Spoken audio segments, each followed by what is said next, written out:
Hey, this is Rhonda. This is my reflective journal discussion number 7. It's on our $2 a day book. Today is September the 28th. Yes, I'm procrastinating as usual. Um, anyway, I really have enjoyed this book. I actually started it before class had begun, and it put a little bit of perspective on things because I grew up in a family where my parents worked very hard. We lived on a farm. My father took any kind of possible jobs that he could to always provide for us kids.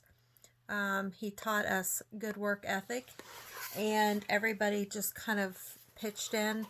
And I don't ever remember, to my knowledge, besides my mother accepting WIC a few times, and my father's parents had gotten upset because it was just unacceptable to accept any kind of charities or help.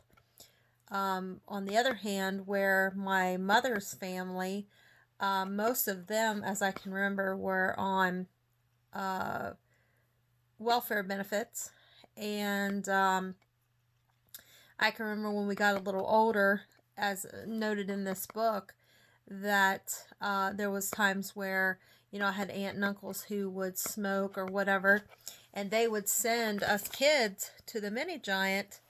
Of course, back then they had the paper food stamps, and you would go in and buy penny candy so they could get the change to uh, collect so they could buy their tobacco and things. So that was kind of like my experience with, the welfare system when I was a kid. Of course, that was in the 70s and early 80s.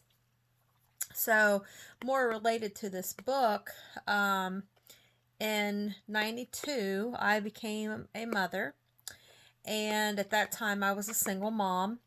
Um, with the help of my parents, I was able to succeed a little bit. Of course, I was a lot like, in this particular story, Madonna, who had her high school, I think Madonna had her high school diploma and was able to get a job. It was one of those things that I felt like in that particular era, I think I made like $2.25 an hour or something like that.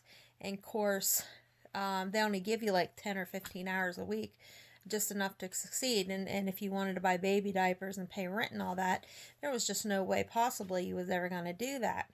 So I had moved out of my parents' house and moved in with a friend of mine that I was working at Walmart with, and she also was a single mother. And so I had applied for what was then called AFDC, I believe. I think they gave me a few food stamps, and I think I got a medical card for my son. And then, if I can remember right, um, you could have the medical card if you were pregnant, and then I think up to 1 year after you had had the baby.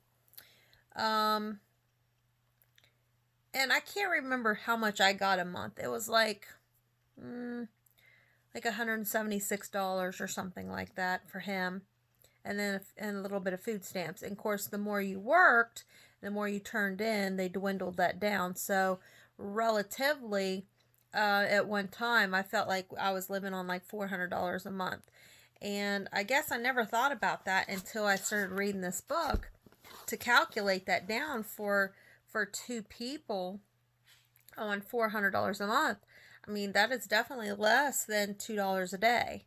So in 97, of course, I got married in 96, and I married a gentleman that couldn't keep a job. And I started, by then I had my oldest son, of course, and then I had had a new baby. And so I had went back to college to get my nursing degree, and was at that time scraping, because we lived in a trailer. Of course, it was on my parents' property, so we didn't have to pay lot rent. We didn't have to, basically, a lot of times my parents paid the water. And then, of course, you had the trailer payment was like $279 a month. And then the few utilities. I had my grandparents' gas tank. But I was working obsessively 2 and 3 jobs at a time because he didn't work. One of those jobs was because you had to pay for childcare, unfortunately. From where back in 92, when I had my first son, they had programs that would help pay for daycare. Well, by the time I had my second son, I mean, you could get what was called somebody that was certified by the welfare. If you qualified, then they could watch your children, but you didn't know who was watching your baby. So a lot of times, my husband, he would stay home and he would watch the kids, and then I'd go out and excessively work. So there, I felt like in this particular book that I was being Ray. I felt like that she worked a lot of times to avoid a lot of her problems. And I did that. I worked, I went to school, and I was relatively always gone. Basically because I just felt obligated to keep making money and keep making money. At that time, I think I was up to like possibly like $4.25 an hour. So, and then of course, a couple years later, I had another child, and every time I felt like the system had changed. We went from the AFDC to TANF, where President Bill Clinton said, "Okay, you can get help," but I think it was only for the first 5 years of that child's life. And so, of course, me working multiple jobs, I didn't qualify for any kind of cash assistance, but I qualified for a few food stamps. Even at that, there was times when I had friends that said, "Okay, I need daycare. If you watch my kids, I give you food stamps for that?" So they would use their food stamps to swap out for a service, because unfortunately you couldn't have just one or the other, and you had to work. I mean, you didn't have that option. So I mean, I can see where there was several different people in this particular story in these first 3 chapters, that they all have certain different situations, but they always all were, seems like, a paycheck away from being homeless, or whether or not they consider themselves to be low income or whatever. I can't think of anybody that I believe that I read about that I'd want to switch places with. I felt like they all relatively had their problems. I think the one gentleman who had lost his businesses, I guess if I could change places, I would probably be with him, because I had a better work ethic.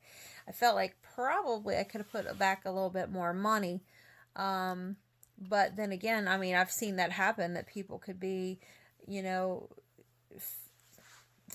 famine one month and feast in the next. So I had that particular situation. Like, Jessica's husband was always out of work, so my husband also was out of work all the time. So so far, I mean, this book is good. I mean, I've calculated what I'm making today, so I'm definitely doing better than $2 a day. But it is amazing. At one time, like I said, I lived on like $1.09, and then by the time I had 2 children and me and my husband, we approximately was doing about $800 a month. So even at that, you were still doing $2 a day, but you didn't think about that. Of course, with the inflation of things coming up and whatever else, it just seemed to kind of mellow you out right there where you were. So anyway, that is my little bit of a reflective journal on this book and my life, my experiences.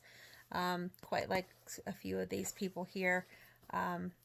It's kind of a sad situation to think about it, but I can't see it ever changing a whole lot. So Anyway, that's my take. Thanks. Bye.